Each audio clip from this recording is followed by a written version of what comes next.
DY Card Ladder is the industry leader in sports card data. We know what you want because Card Ladder was created by collectors for collectors. Card Ladder. Join the innovators, not the imitators. Hey guys, Bryan with Cajun Cardboard coming at you from the great state of Louisiana with our fourth installment on our quest for the NBA GOAT. We're looking for the top 10 players all time in order, and we're doing a couple of one-on-one preview matchups to help us sort of get towards the finish line. And then our next video is going to be this is the penultimate video. Do you like that word, Chris? I know you're a linguistic wizard. Penultimate is that means a really strong pen, right? Yeah, exactly. Yeah. No, it is the next to last installment of something, and so it sounds like it's like better than ultimate. So who knows? Maybe it's a harbinger that today's episode is going to be great. But we're gonna knock out Steph versus Curry today, and I've got Chris McGill of Card Ladder fame with us.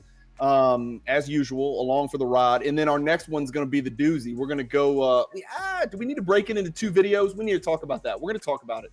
We'll make an announcement. We might need to break it into two videos, but we're going to give our respective top 10s in order. The top 10s are going to be very similar. The order may not be, and it's certainly not going to match up with the throngs of masses out there that love NBA basketball and consider themselves NBA historians, but that's what makes this conversation eternal. All right. Chris is not in the treehouse today. He had car trouble. He has Maserati. A lot of you guys don't know. Chris drives a Maserati, and the Maserati is in the shop. I'm just kidding. Chris is a Honda. We were just joking about how meager our transportation was compared to our PC. It takes a back seat to our Jordan collection for sure. Shaq versus Curry, two polar opposites, Chris. We couldn't have picked two people that are more different. Yeah. Shaq can't make a free throw. Steph can't miss a free throw. Steph's the all-time NBA leader in threes made, and his lead is going to only get larger for quite some time. Maybe somebody will come along and break the record. Shaq, I think, made 1 3 in his career. I think it was like a last-second heave that he made. I think he does have one to his belt. I might be wrong about that. One of them 7'1" and weighs like 1 billion pounds. The other one is you and me, and gave children all over America, all over the world, really, a blessing and a curse. The blessing is that if he can do it, anybody can do it because he's not exactly touched by God physically. He's 6'4", 180, 185, 190, whatever you want to call it. On the other hand, he's a genius. and if working hard is a talent, he's very talented. We'll just leave it at that. All right, let's get growing. Let me screen share as usual. This is we're going to do the statistical avalanche, right? And so let's take a quick look. As you know, the way that we do these is we usually highlight at the top. I highlight in yellow the player that has the advantage. And so, the first 10, 12, 15 categories here, it looks like an overwhelming, speaking of avalanche, advantage in favor of Shaq. Shaq's played 1,200 games. Steph has played 1,026. He missed a lot of games early in his career. He's not been dinged up too bad lately, I guess, Chris. He got off almost to an Embiid-like start to his career, if I recall. Did he not? There was a lot of concerns with the ankle injuries. The career might get cut short. How's he going to come back from this stuff? He had surgeries, and now it's like a blip. You don't even think about it. Yeah. I don't know why. Why did I think it was worse than this? He started his career 80, 74. That's great. That's like unheard of today. Then he goes 26 with the ankle. Then he goes 78, 78, 80, 79, 79. And then he goes through that phase 51, 69, 5, 63, 64, 56. That's not a good stretch. So he's missing a bunch of games. He'd probably have around 1,200 games, just like Shaq, if he had made those games for sure. So Shaq has a little bit of a games advantage, so it's going to give him a little bit of an advantage in the aggregate. I've got it up here. Steph Curry is 37, and by the way, still playing. Any chance that Steph Curry ring chases, or is he going to be pushing up daisies in Golden State when his career is over? I don't think he would go out of his way to leave Golden State, but I do think there's a chance that if Golden State decides we're tired of paying this luxury tax. I mean, you sent me a stat a week or two ago about which team has paid the most in the luxury tax over the last. I mean, if they ever get tired of paying that and they say, hey, look, we're going to rebuild, Steph. Do you want to do this rebuild, or can we trade you to, San Antonio or something, and you and Wemby can, it might happen there. Highest paid player in the NBA right now, if I'm not mistaken. I think he's number 1, and number 2 is my guy, unfortunately for the Bucks, Damian Lillard. Yeah. Number 2 highest paid player in the NBA, next year's salary. 19 seasons for Shaq, 16 for Curry. I think Curry will probably get to 19 if he wants to. He does love to play golf, and I know he's a family guy. So, I don't know, maybe one more, devastating ankle injury, which is prone to happen to guys in their late 30s, Achilles and ankle injuries and things like that. He might get to 19. Regular season MVPs, Curry's got 2, Shaq's got 1. That would surprise, I think, the average observer that Shaq has 1 MVP. Just like it surprises us when we found out Kobe has 1 MVP. Like, that's a really shocking thing. Well, the thing about Shaq is I could make the case that Shaq was the statistical best player for 4 consecutive seasons in the early 2000s. I could make the case that he should have 4 regular season MVPs. Now, he's not the only guy to ever get shortchanged an MVP. Mike, a lot of the players we've talked about got shortchanged MVPs too. But yeah, Shaq has the statistical case to have 4. Curry has the statistical case to have 2, and he has 2. So I don't believe Curry ever got shortchanged regular season MVP. I think Shaq probably got shortchanged about 3 of them. Yeah, rumor has it Steve Nash has got one of Shaq's trophies on his mantle. Shaq would say that for sure. Shaq would definitely say it, and has said it many times. Yeah. Top 5 in MVP voting. Here is a meaningful disparity, right? I mean, 1 MVP, 2 MVPs, could have had 4, could have had 2, whatever. That's conjecture. This is not. Top 5 in MVP voting. Shaq 8 times. Steph Curry 4 times. That's twice as many. And I know he's played 3 more seasons. Steph's days of being top 5 MVP voting are probably over. I think we can probably agree on that. So this is probably where it's going to end, with 8 for Shaq, 4 for Steph Curry. This to me, it's like casting a bigger net than MVP, but it's not casting a big enough net. Like, we're not saying top 20 in MVP. We're not even saying top 10 in MVP. Top 5 means you're super elite. Means there's that reasonable minds could conclude that you are certainly in that conversation for MVP. Twice as many for Shaq as Steph. That means something to me. Agreed. Finals MVPs, 3-1. You know how I feel about these. You're a little bigger on these than I am. Do we punish Steph Curry for winning 1 Finals MVP and having 4 rings? Yeah, I mean, this is big. This is the enigma of Stephen Curry's career. It is in the Finals MVP column, and it's not just the Finals MVP where you have the Iguodala Finals MVP over him, 2 Kevin Durant Finals MVPs over him, and then finally he takes home his later in his career in the 2022 NBA Finals. Mm-hmm. It's not just the fact that I think almost everybody would agree, except for Max Kellerman, that Curry should have been Finals MVP over Iguodala. Yeah, as time moves on, we look at that. But the Kevin Durant ones, which bleeds into your next row, the alpha rings topic here, the Kevin Durant ones are very interesting because there is no doubt that Kevin Durant was the statistical best player for the Warriors during both of those championships that he won with the Warriors. If you just zoom into only the finals, only the statistics of the finals, Kevin Durant totally deserved those Finals MVPs. But everything else, whether you look at the regular season statistics or the statistics from the rest of the playoffs, Curry was the better statistical player by most metrics. And then Durant just sort of ascended in the finals. So that's why I want to talk a little bit about this alpha rings idea. I would no doubt 2 alpha rings, the first championship and the last championship. But those Kevin Durant ones, I believe Kevin Durant gets the alpha crown on those because on the biggest stage, he was the best player and he did win Finals MVP. But there are plenty of people, Bryan, who would say those are Steph Curry's teams. He's the leader of that team. Inherent in the word alpha is the idea of the figurehead, the dominant personality, the dominant presence, the leader of that team. I think most people would say that was Curry, even though Durant took those 2 Finals MVPs. It's a quandary, man. It's tough because I agree with you. Steph's regular season and KD's regular seasons were immaculate, of course, but we see this a lot. I mean, I've got 2 on here. It could be argued that it's, 4, depending on how what your perspective is, how you define alpha, I guess. Do you mean alpha for the 100 or so games they played, or do you mean alpha for, the just the playoff run, or do you mean alpha for just the finals?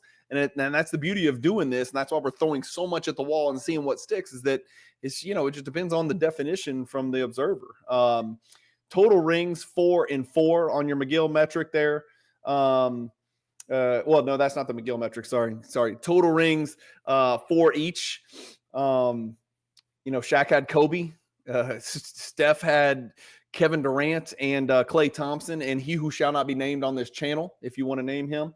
Did you know that Klay Thompson actually once led the playoffs in total points scored? Did he really? He did. I was looking at the last 10 years of players who had led the NBA playoffs in total points scored, and 10 years ago, Klay Thompson led all players in points scored in the playoffs. He's a tough watch right now. Oh, I mean, he's always been a bit of a tough watch to me. Well, but really now. Right now, especially. But he had that 39-point quarter, the 37-point quarter, whatever it was, with like 2 dribbles. 11 dribbles or something for the whole game or something. He's done amazing things. Yeah. He's had more prolific performances than I was willing to give him credit for. I mean, he's way up there on the all-time 3-pointers made, but I never really enjoyed watching his game that much.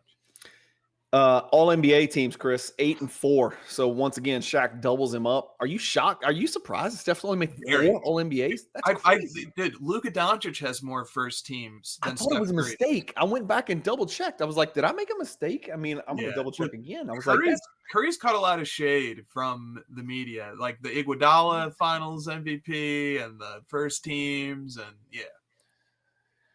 and let me jump ahead. Well, let me just take a complete detour, and I want to make sure that we're on the same page. Is Steph? We've talked about this. Will be the 4th video. So this will be 8 players that we've talked about, right? We've talked about Bird, Magic. We talked about Kareem and Wilt. We talked about Kobe and Duncan, and now we're talking about Shaq and Steph Curry. Out of the 8 guys that we've talked about, I personally think all 8 of those guys are in the 10 somewhere. Okay, that's me personally. This, as we get more attenuated, we're talking about players who are, in the 6 to 12 range or 6 to 14, whoever you are, right? So we're talking about Shaq and Curry today. Is it not fair to say that Steph Curry is far, far, far and away the worst defensive player of the 8 that we've discussed?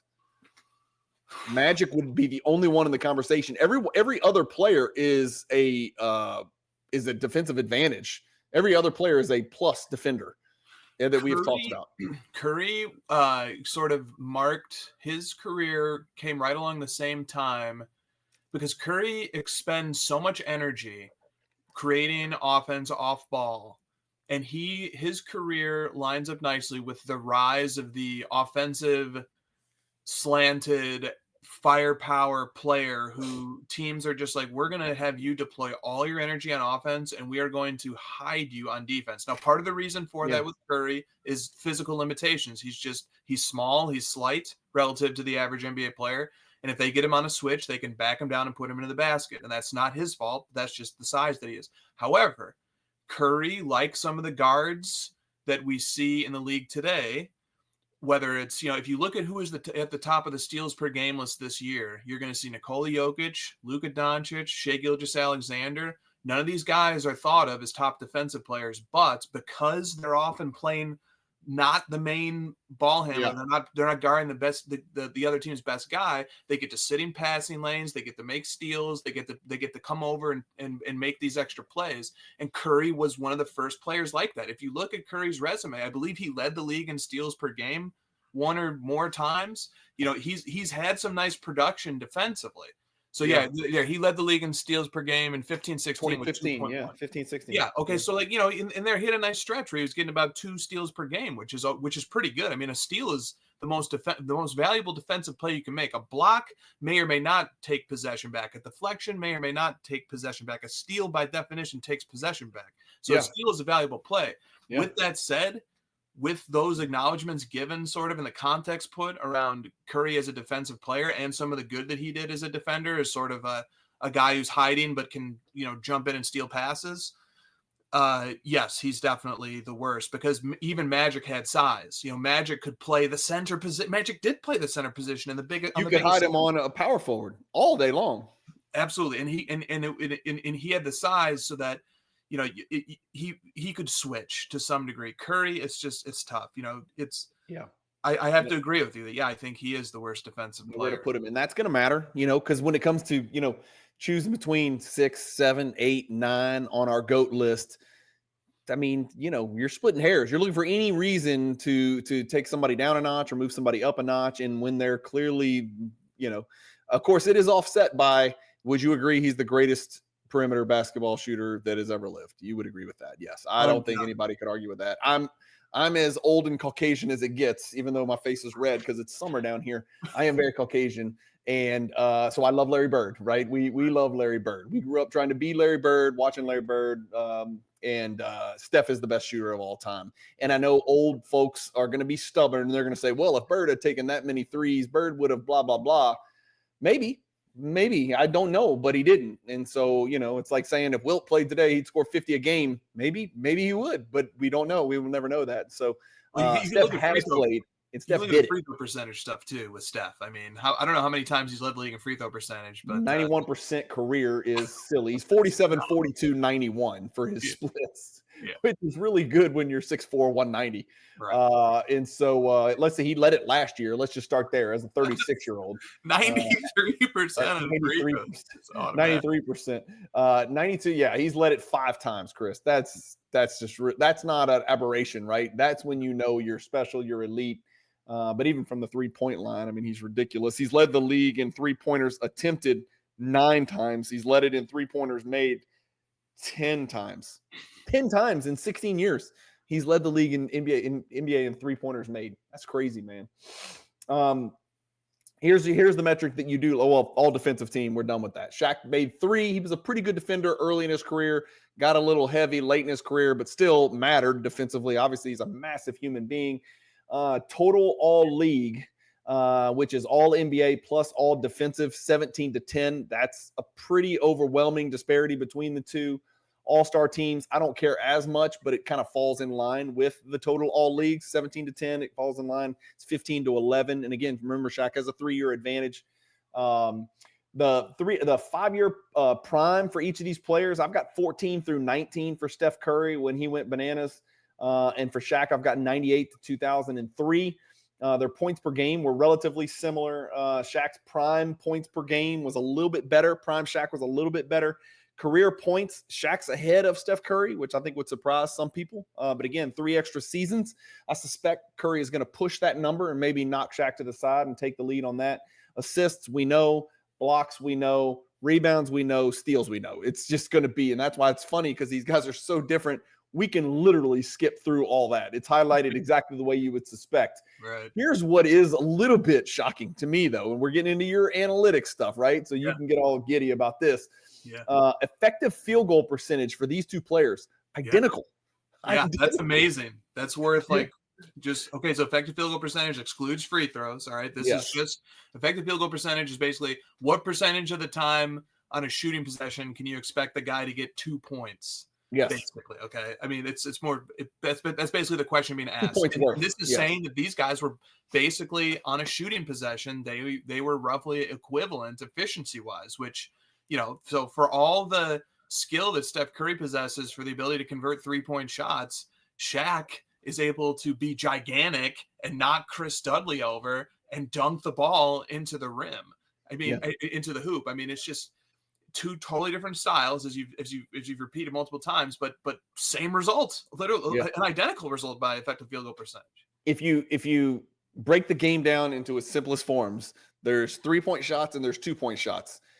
Steph is the greatest 3-point shooter of all time, and Shaq is arguably the best 2-point shooter of all time. And I use the word shooter very loosely because he was throwing the ball through the basket quite often, right, with 2 hands and then put his nuts on people. So as good a 3-point shooter as Curry was, Shaq was just as good of a 2-point shooter, whatever you want to call that, from inside the 3-point lane, we'll call it. Their prime, That's where Steph sort of excels, and he leaves Shaq behind a little bit by 3% there, which 3% is kind of a big number, you know. It is.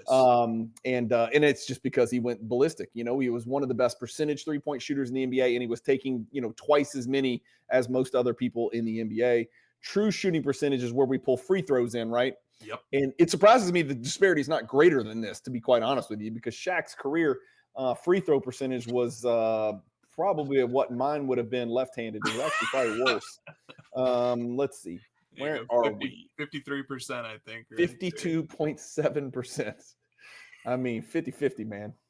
That's I don't understand it. At some point, I feel like he should have tried the underhand. I know that sounds crazy, and maybe he's just too masculine to do it, but is that just crazy?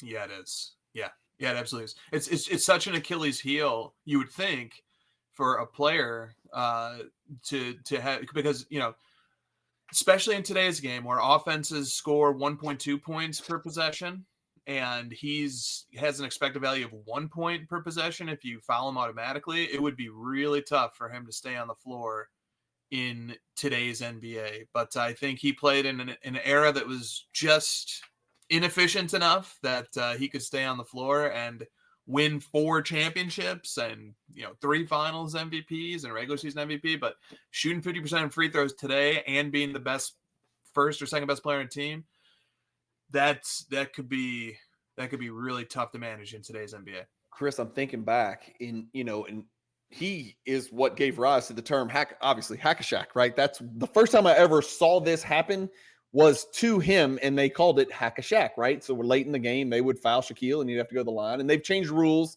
to kind of accommodate that, and so it doesn't happen too often because it's an eyesore for observers and basketball fans. I don't feel like they picked up on the ability to do that early in his career. I don't remember that happening early in Shaq's career. Like, I don't remember in Orlando they were doing that, and maybe his numbers weren't as bad. What were his free throws in Orlando? Where were they? 59, 55, 53, 48. 48%. Oh my God. Maybe they should have picked up on that sooner, but God, he shot 42% from the line in 2007. That is impossible. That is so terrible, man. 42% from the line. I don't know. I feel like the hack-a-shack thing didn't come along until maybe midway through Shaq's career. It's like it was an epiphany one day, and I don't remember the coach that thought of it, but it was like, why don't we just foul him every single time and see what happens? Yeah, Bryan, I think from the 90s into the 2000s, there was a lot of light bulbs going off in the heads of front offices and coaching staff, sort of realizing that, you know, a player who shoots 50% on free throws, that every possession is going to average out to 1 point. The expected value of every possession is 1 point. If my team averages 1.1 points per possession, then I'm going to win over the long run if I just give them a 1 point per possession shot every time they come down, and then I run my offense and I get 1.1. I'm going to win over the long run. So yeah, no doubt about it. PER. Shaq is 5th all time. Steph is 25th all time. That's a pretty big disparity right there. It is. That's really high for Shaq, considering his twilight was extended and he had some really rough seasons at the end. Yeah, the big cactus, I recall. The big shamrock. Right, exactly. That's it. For whatever reason, Basketball Reference did not give me an offensive rating for Shaq. I have no idea why, so I left it blank. Defensive rating, clearly we knew Shaq was going to be better than Steph Curry. And then shockingly, Shaq just demolishes Steph in every single one of these advanced analytics except for box plus minus. Anything really stand out to you here, Chris? Both their win shares are great, but Steph's he's down there a little bit in his win shares, even win shares per 48. Like, he's 29th. I would have suspected he'd be somewhere in the at least 10 to 20 range, but he's not. Yeah, and that number is probably going to go down during his last few years, even no further doubt. too. Yeah. My preferred metric of all of these is always box plus minus, because what that metric's trying to do is estimate how much over an average player in points per 100 possessions are you contributing. And what this is saying is that, you know, Curry statistically, based on their model, is about 6.5 points better than an average player, which is really good. And Shaq is 5.1. And the nice thing about that number is that takes into account offense and defense. This is taking into account everything. It's just when you're on the floor relative to an average player, how much better are you making your team? and Curry being ahead in that metric is really significant to me. I think that number is going to come down too as his twilight enters. And so, that's why I really like your peak methodology too. You really got to look, you really want to compare those 5-year peaks too. But Curry being 12th in box plus minus, spoiler alert, that's about where I have him all time.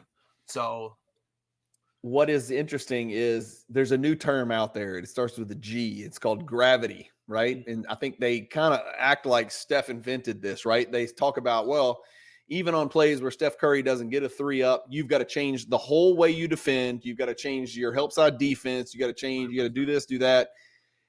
The gravity that Shaq had on a basketball court was at least equal to the gravity that Steph had in a completely different way, like a completely apples and oranges deal here.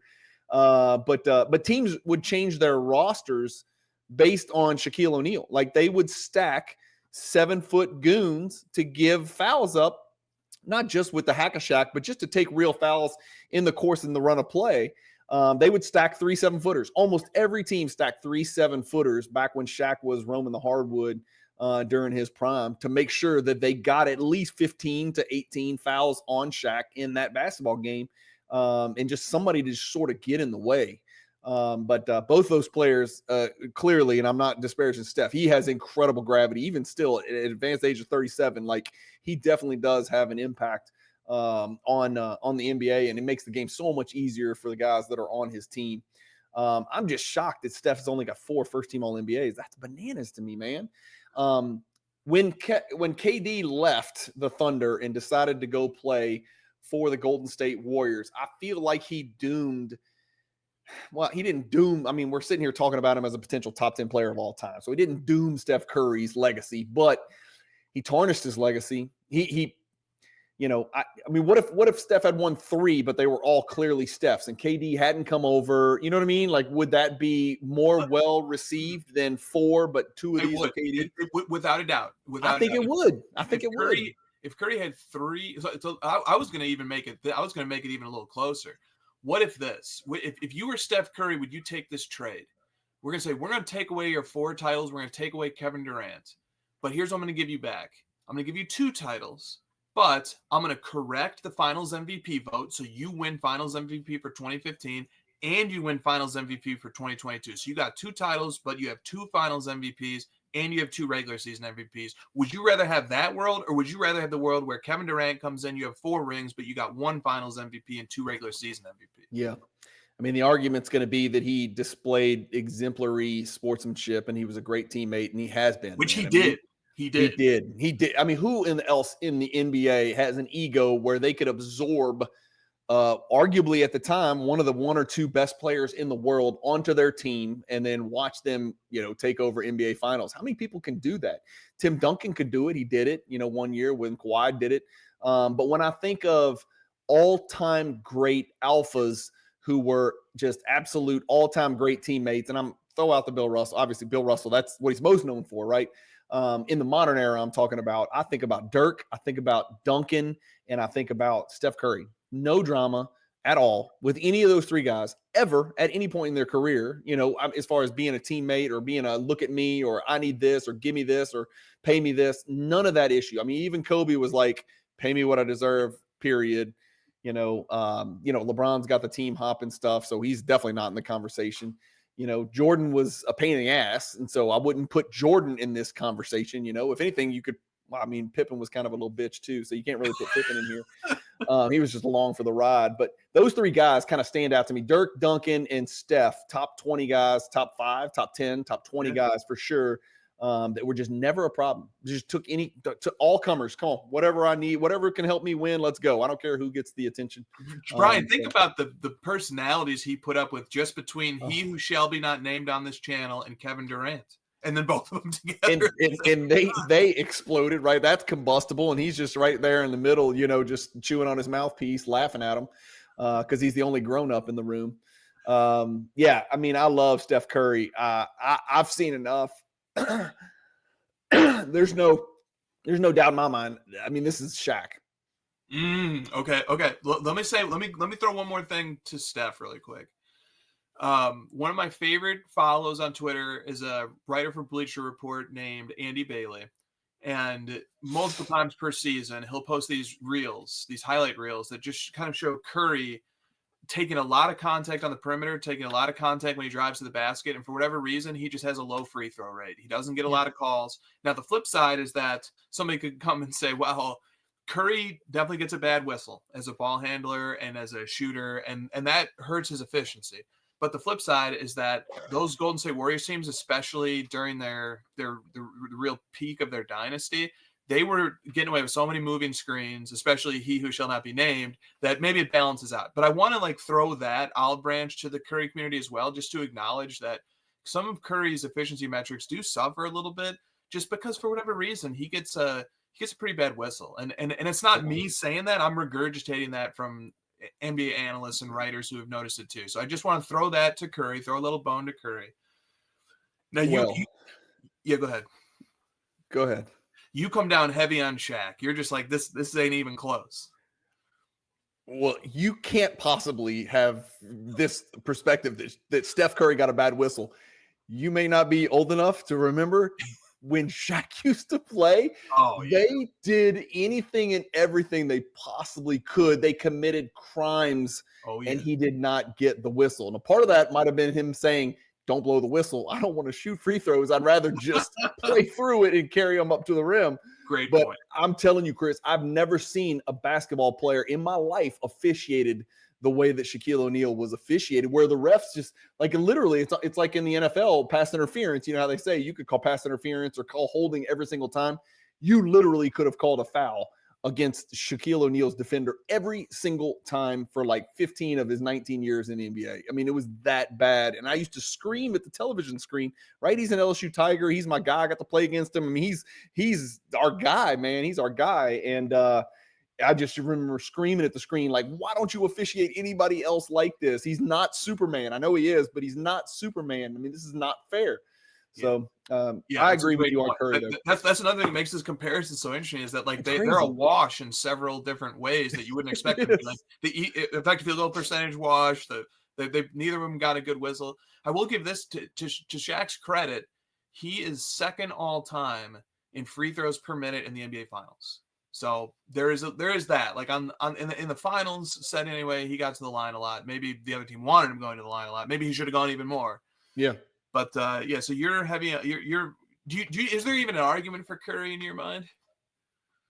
No. Nope. Defensively, he's so far behind. And I know Shaq's last maybe 9 years in the league, he wasn't elite, but young Shaq was a problem. The one thing that will always stick in my mind, I don't know about you, but I grew up playing NBA video games, right? So now it's NBA 2K. That's all anybody plays, right? But back then we played, first it was we'd play computer games, but anyway, in the 90s, it was NBA Live. NBA Live.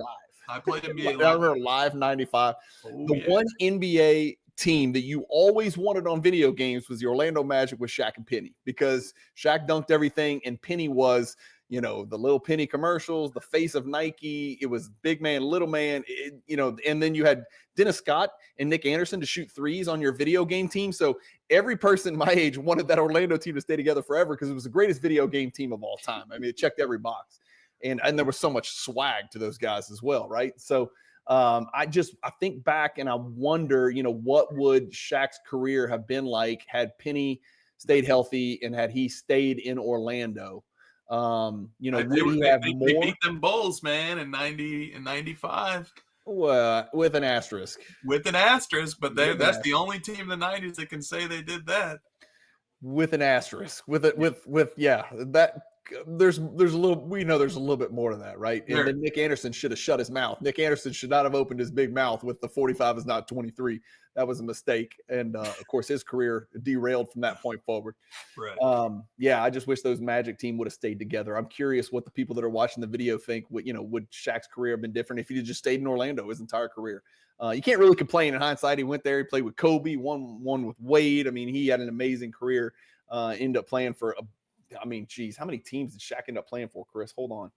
1, 2, 3, 4, 5, 6 different teams he ended up playing for by the time his career was over. And Steph's going to finish with one team. So kudos to Steph, man, for sticking it out. He's the last of a dying breed. Not even my guy Giannis is going to be able to, pull that off. I wonder if your guy Jokic will end up being, on the Nuggets for his entire career. But those are the kind of guys you think about, staying with one team for their entire career. Doncic would have been another one, but, as fate would have it, it did not work out that way. You want some trivia? You ready? Yeah. Oh, wait, go ahead. I mean, I know you're hemming and hawing, but I know you're going to side with Shaq. So finish your. Yeah. No, I do side with Shaq Okay. because, as always, I come in with the starting point of Shaq has more total MVPs than Curry, 4-3. And is there anything that's going to change that for me? And this one's really tricky because you can say, you know what, Curry probably should have another Finals MVP. That Iguodala vote's a bad vote. Yeah, but you know what? Shaq should probably have 3 more regular season MVPs. So I can't do the shoulda, woulda game. I have to go with what happened, with what reality states, with what the voters felt at that time was the appropriate decision.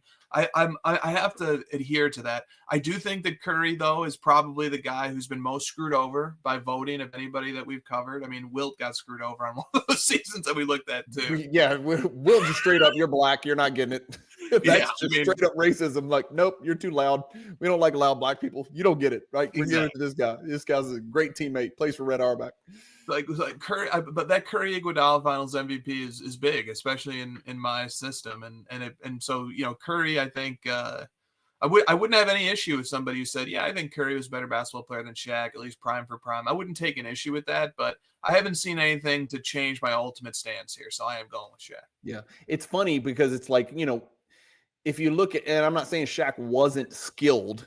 Because he had very good footwork. He's actually a pretty good passer. But like when you think of skill, you think of Steph Curry, you think of a Kyrie Irving type of player, a Doncic, savvy guys that, they're just ahead of the game, IQ wise, geniuses. Shaq's not that, he was just bigger and stronger, but I'm not going to penalize the guy for being that much bigger and that much stronger and that dominant.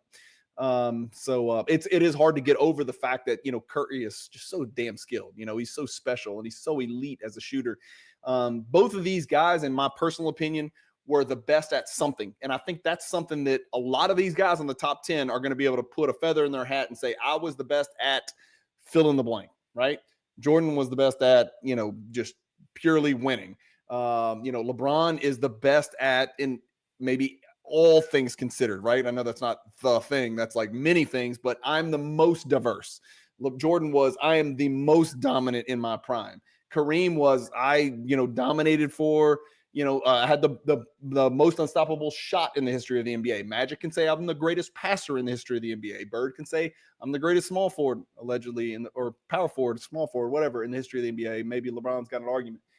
Steph can say he's the best shooter in the history of the NBA. In my opinion, Wilt and Shaq are the two that can say I was the most dominant for, this 30-year era in the NBA. So I give Shaq the nod. I do think that Curry is going to find his way into my top 10. And he might not find his way into yours, but I do believe he's going to find his way into my top 10. Let me ask you one more question. Who played with better teammates? I was thinking about this as we were talking. I was going down. I was saying, Shaq, I mean, those Lakers teams from Kobe on down were absolutely epic. Then he got the team up with Dwayne Wade, and that Heat team was quite good too. Also, a very controversial NBA Finals of Tim Donaghy's, to be believed. But then you have Curry, who, I mean, we were just talking. Clay was the highest point. I mean, he had a teammate, who was the highest point scorer during one of the finals runs that they had. I mean, those Warriors teams, especially because of the way those Warriors teams were constructed to completely balance out his weaknesses, especially defensively. Those Warriors teams were exceptional defensively, and they were just and the player. Yeah. I don't know, man. That's when you mix it, when you put Kevin Durant into the mix. And you combine the fact that Durant won 2 Finals MVPs. I mean, Shaq lost out on 1 Finals MVP to Wade. Curry lost out on 2 to Durant. So I kind of almost say Golden State might have had the better overall team. Well, after Kobe, he had Kobe at one point, he had Wade at another point, but damn, Curry had KD and Clay at the same time in their prime. Yeah. It's tough. It's interesting because neither one of them lacked for quality teammates. That's for sure. Right. All right, trivia. You ready? I got 3 trivia questions for you. So slight edge for you, Shaq versus Curry. I've got a little bit more of a margin. Yeah. Shaq over Curry, me personally. So that's where we side on these two guys. We'll see if Curry makes it into both of our top 10s when we finish this thing and we do this thing in order. Most career 3-pointers made per game. The answer is made per game. The answer is Steph Curry. Okay. That is number 1. Who is the second all time in 3-pointers made per game? Is this going to be something goofy like Edwards? Who's Edwards? Blue Edwards? Oh, the guy who Anthony led Edwards? No, God, no. this year. Okay. No, not Anthony. He led the league in 3-pointers made this year. Okay, second, then give me Clay. Klay Thompson. Yeah, give me Clay. Yep. Chris, how crazy is that to think about? The two guys on the same team. It's they nuts. scored the most threes per game career. Were on the same team for their entire prime. Yeah. And then you added Kevin Durant, right? Then you added Kevin Durant. All right, how about this one? This is another good one. Most career 3-point attempts per game. Steph Curry is number 1 in this category as well. Okay. Who is number 2 in this category? I'll give Attempts. you a hint. It is not Klay Thompson. It's not This Klay is Thompson. gonna hit you. It's gonna slap you across the face. Attempts per game. Is it an active player? It is an active player. Okay. James Harden. Nope. I don't know. Luka Doncic. Okay. Yep. That makes sense. Yep. Isn't that crazy? Yep. I didn't think about that. believe Luka that. is the second most threes attempted per game behind Steph Curry. Yep. All right, and then the last question, last trivia question. We're still talking about threes. Highest career 3-point percentage in history. You might know this. Is this going to be Steve Kerr? It's Steve Kerr, Yep. 45.5% career. So you got 3-point. coach. You got the highest 3-point percentage as the coach, and then the 2 most made per game on the floor. Isn't that crazy? What are the odds? Like the stars of a line for that to happen. He gets to coach the 2, greatest 3-point shooters of all time. How about this? How about Seth Curry's got a higher 3-point percentage than Steph does? You read my mind. That was the second part of my trivia. Okay, So okay. not only was so first of all, Steph is 13th percentage wise, which is really. I mean, I know 45% is really impressive for Steve Kerr, but he was catching and shooting and he was wide open. He was taking 2 per game. Dude, the stuff Steph Curry, if Steph Curry played Steve Kerr's role, he might shoot like 70%. Okay. So Steph Curry is 13th. Seth Curry is ahead of Steph Curry on the list. Yep. And then did you know Del Curry is 41st? Okay. 3 people from the same family are top 41 3-point percentage shooters of all time. So there's something to be said about shooting being in the genes, man. Yeah, there definitely is. That's a really cool rundown. That's crazy. That's it, man. Let's wrap it there. This is Curry versus Shaq. We both give Shaq the edge. And it's going to be interesting to where it shakes out. We've got 4 videos in the books. The next video you see, I think what we'll do is let's just cut it into 2 pieces. Let's do a chapter 1, chapter 2. Let's start with our honorable mention, right? Yep. And we're only going to go 1 or 2 honorable mention, the guys that just missed our top 10, and then we'll go through 6. So we'll go whatever, honorable mention 1, honorable mention 2, and then 10, 9, 8, 7, 6. Is that fair for our next video? Okay. And then the last video will be 5, 4, 3, right to 2, the top 5. Okay. That's it. And then 5, 4, 3, 2, 1 after that. And it'll be interesting. It'll be a great conversation piece. And I'll try to do a little bit better job of hyping it and publicizing it on Instagram. And I'll tag you and we can share it and let everybody get involved. And of course, nobody's going to turn down, a request on Instagram to post their top 10 in order on their story. So we got to keep that in mind. And we'll get all that fury, that furor going before we record those videos, and it'll be popular, and we'll see where everybody else stands on their top 10 of all time. And I have a sneaky suspicion that where LeBron and Kobe fit are going to have something to do with the age of the people that are polled. That's usually my understanding. So we'll see where it goes. But thank you guys for watching. Chris, thanks again for joining. And man, we got the National coming up soon. I know we're not talking about cards, but man, we got the Nationals right around the corner. 45 days, something like that. 50 days. Talk about sneaking up on you. It's sneaking up on us. Yeah. Yes. It's almost time for a bunch of videos about bringing your phone charger, wearing deodorant, and wearing comfortable shoes. Comfortable shoes, Brooks, or hookahs or whatever they're called. Yeah. Or on clouds. All right. Thank you guys for watching. That's another one in the books. Let us know what you think. Do you think Steph's ahead of Shaq? Do you think Shaq's ahead? and then tell us how old you are before, so we know exactly what your perspective is. Did you get a chance to watch the big fella, the big cactus? Thank you guys for watching. Keep collecting. Stay positive in the hobby. Peace.